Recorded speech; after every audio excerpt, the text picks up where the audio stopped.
Hello everyone, this is Sachin again, and today we'll be looking about one important service in AWS. It's called API Gateway. So API Gateway can do a lot of things, including rate limiting, caching, and authentication. The one feature which we are going to look at today is about authentication. There are two ways to authenticate via API Gateway. One is a token based. Let's say you have a JWT token and you want to authenticate in API Gateway. Another one is Lambda based. So the one which we are going to look at here is the token based authentication.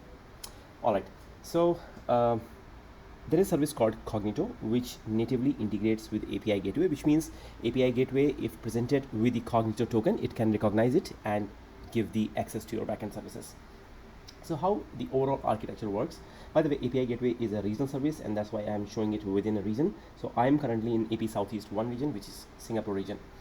So let's focus first on the Cognito. Cognito is a service which has two main components, I would say: user pool and identity pool. The one which we are going to use here is the user pool. So what is the user pool? It's nothing but basically you can create a database of all the users. In a nutshell, it supports a lot of other things like your sign up, multi-factor authentication, branding, customizing your login page, so on and so forth. But this tutorial is not about Cognito, probably for some other time, but our main focus is API Gateway, and the idea is we want to leverage the token issued by Cognito to authenticate in API Gateway.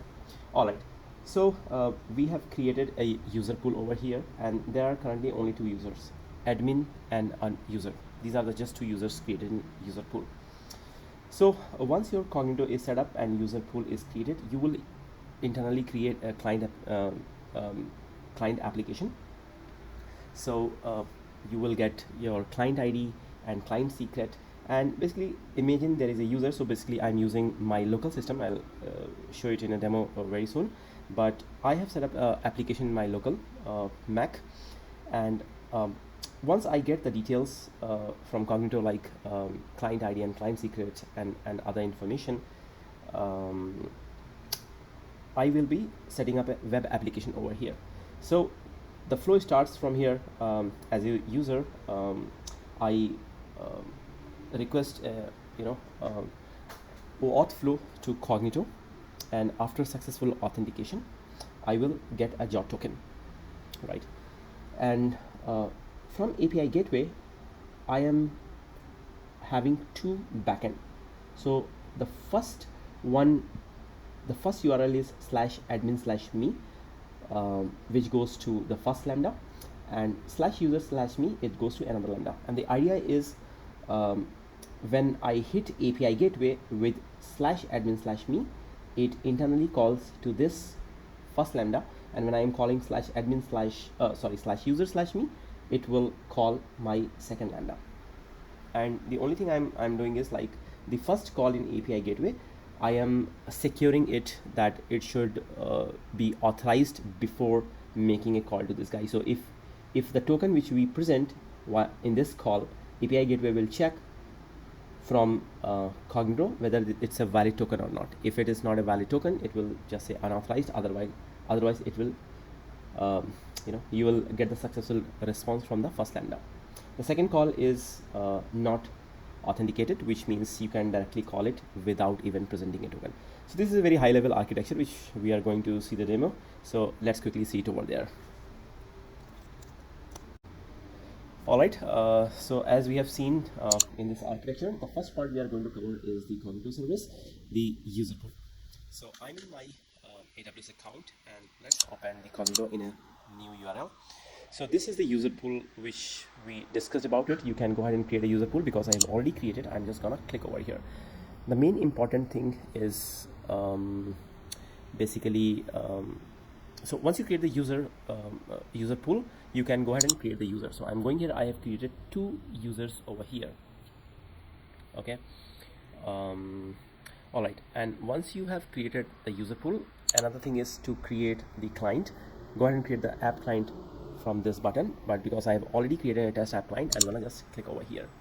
So this is the client name and the client ID. This you will be needing it, and client ID and a client secret. I can just show you a client secret. Anyway, after this demo, I'm gonna delete it, so at least you can have an idea how a client ID and client secret looks like. Okay. So once Cognito pool is created, and as we have discussed that you need to create a client application, and here you will be needing your client ID and client secret information to enable this workflow and get the JWT token. So let's see how we can do that. So Amazon has already given a quick setup guide, and whichever language you want to create, you can do that. So I have done in Java. So um, so here it shows all the examples, like what JDK you should be using it, like JDK and Maven. This is how your pom.xml looks like, and this is your application.yaml file with all these scopes parameter, the redirect URL. So when you create a client, it will ask for a redirect URL. Whatever redirect URL you are giving, it will just append it over here, and this will also populate the issuer Cognito URL. This is like what you have created. Okay. Apart from that, there is a logout handler with Cognito logout handler, and then security configuration. This will just in a nutshell, it says like the base URL you permit everything, otherwise all the requests should be authenticated. Okay, and lastly, this is a HTML file, this theme leaf template.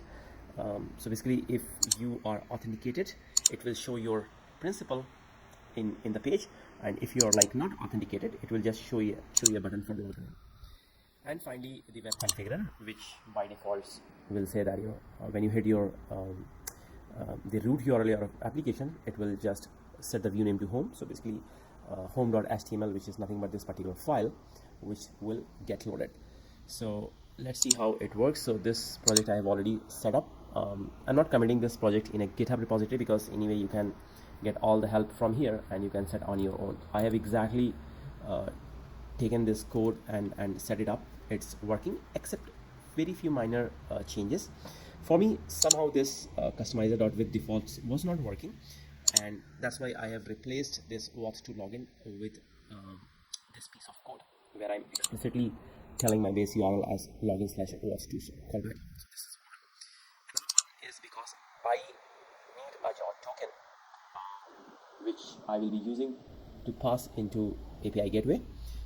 So that's why in my home.html file, I have provided 2 extra buttons. I think the only which we are using is an ID token, which with the URL as /ID token, and 1 extra controller where I have defined when I hit my ID token, I just get the user principal from the request, and from this principal I get the ID token and the token value, which I am rendering in my UI. That's all.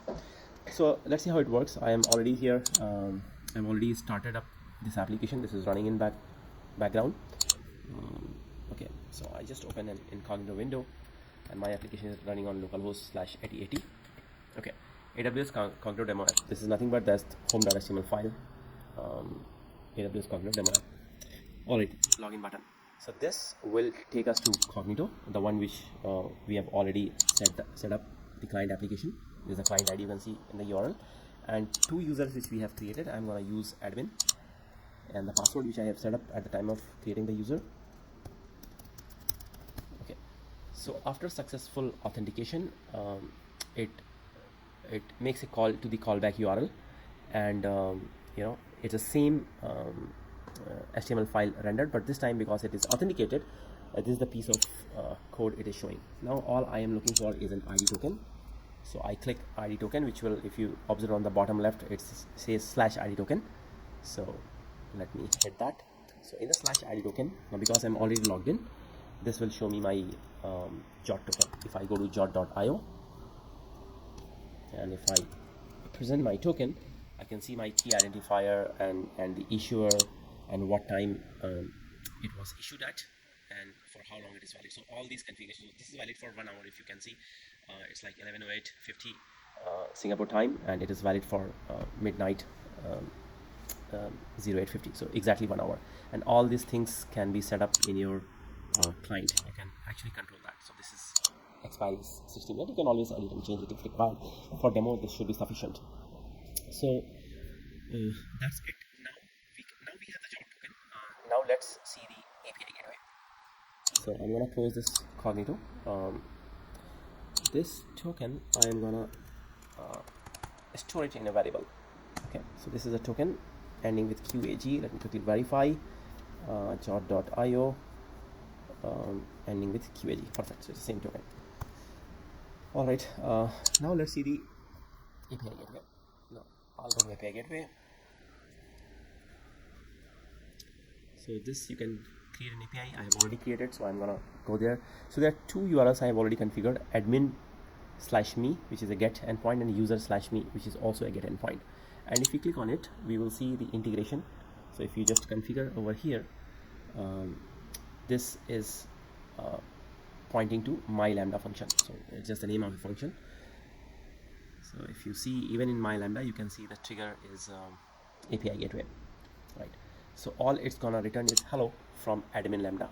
Similarly, if we see another endpoint, so let's say if I user/me, which is a get endpoint, this is connected to my lambda 2. So the admin is connected to my lambda and user is connected to my lambda 2. So if we see my lambda 2,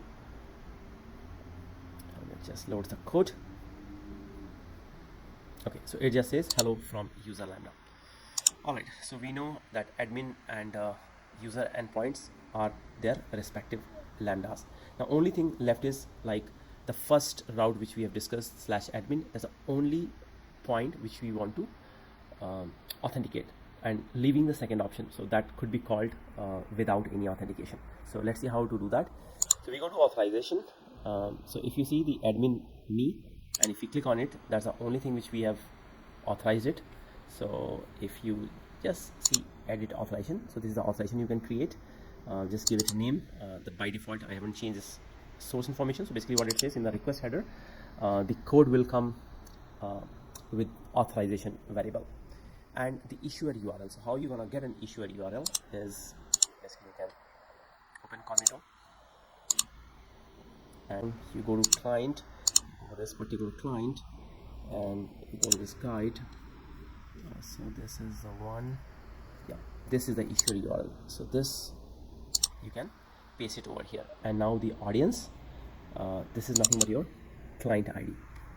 Perfect. So now now we can see this user me get endpoint is totally open. There is no authorizer attached to that. You can go ahead and create a new IAM built-in, or you can create your authorizer. I just want to leave it as is, only securing the first endpoint that you should be presenting your JWT token, which we have already taken in this variable. Okay, so you go to stages. So it is in dev stage, and copy link address.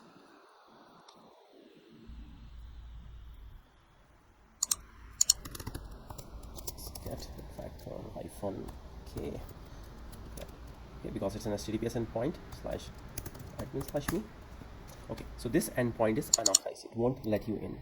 But if we try the same with user/me, because there is no authorization associated with the user, it should return the response from the second lambda. And if you recall, the second lambda was a user lambda, which was just giving you this string, but the first lambda was the admin one, and which is secured by this token. We need to present a token to access that API. All right, so how we gonna give that token is you just give a header, authorization dollar. Okay, sorry, this user, this is just ignore it. So it's not a user endpoint, this is admin endpoint. So once you give this token, then only you are allowed to make a call to admin endpoint. And if you just don't give this token, this will result. So that's pretty much about API gateway. If you guys have learned something new and enjoyed this tutorial, if yes, please give me a like. Thanks for watching.